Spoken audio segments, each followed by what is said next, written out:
मुजफ्फरनगर जिला जेल में निरुद्ध बंदियों के लिए स्थापित कराई गई लाइब्रेरी और वाटिका का एक वर्ष पूर्ण होने पर वर्षोत्सव का आयोजन किया गया। पहली वर्षगांठ पर वर्षोत्सव बड़े धूमधाम से मनाया गया, जिसका उद्घाटन सीजेएम और जेल अधीक्षक ने किया।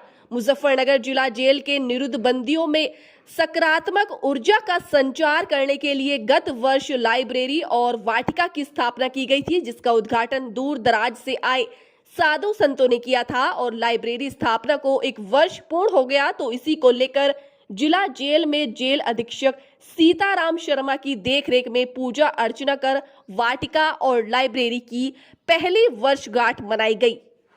आज हमारी जो पुस्तकालय है जेल में, जो 28 मई 2022 को उसकी स्थापना हुई थी, उसका एक वर्ष पूर्ण हुआ है। तो साथ ही नवग्रह वाटिका की स्थापना भी इसी दिन 28 मई को की गई थी पिछले वर्ष। इसका उद्घाटन जूना पीठाधीश्वर आचार्य महामंडलेश्वर स्वामी अवधेशानंद जी महाराज द्वारा किया गया था, जिसमें एडीजी मेरठ जोन भी रहे थे उपस्थित, साथ में अन्य जिला स्तरीय प्रशासन।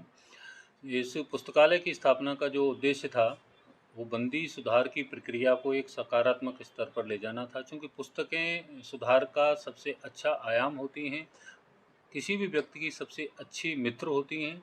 पुस्तकों के माध्यम से जो व्यक्ति के मन स्थिति में और मानसिकता में परिवर्तन आता है, उसकी हमारी भारतीय मनीषा में बहुत सारे उदाहरण हैं।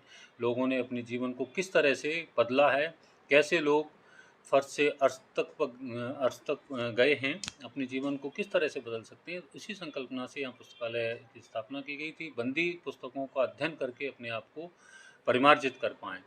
तो इस एक साल पूरे होने पर हमने ये इसका विश्लेषण किया, एक साल में क्या प्रभाव पड़ा है बंदियों पर। तो ये देखते हैं कि प्रतिदिन लगभग 150 किताबें इश्यू होती हैं, बंदी पुस्तकालय से लेते हैं और उनका अध्ययन कर रहे हैं।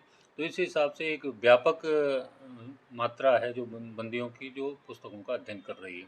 उसके माध्यम से देखने में आता है कि जेल का जो माहौल बदला है, बंदियों में सकारात्मक परिवर्तन आया है। झगड़े काफ़ी हद तक ख़त्म हुए हैं, बंदी आपसी झगड़े, क्योंकि लगभग 2500 बंदी हैं, तो आपस में कई तरह के द्वंद्व और मनोवैचारिक द्वंद्व होते हैं, उनसे एक झगड़े की स्थितियाँ होती हैं। तो वो सारी चीज़ों का समन हुआ है। तो और भी बहुत सारे आयाम हैं जिनसे ये दिखता है कि पुस्तकालय का एक सकारात्मक प्रभाव बंदियों के ऊपर पड़ा है। इस कार्यक्रम में माननीय मुख्य न्यायिक मजिस्ट्रेट महोदय मुख्य अतिथि के रूप में उपस्थित रहे। इसमें सरस्वती जी का माल्यार्पण कर, क्योंकि सरस्वती जी हमारी ज्ञान की देवी हैं।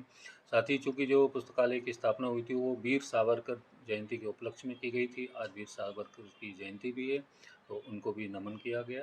तो ये सारा एक कार्यक्रम था जो आज कार्यक्रम।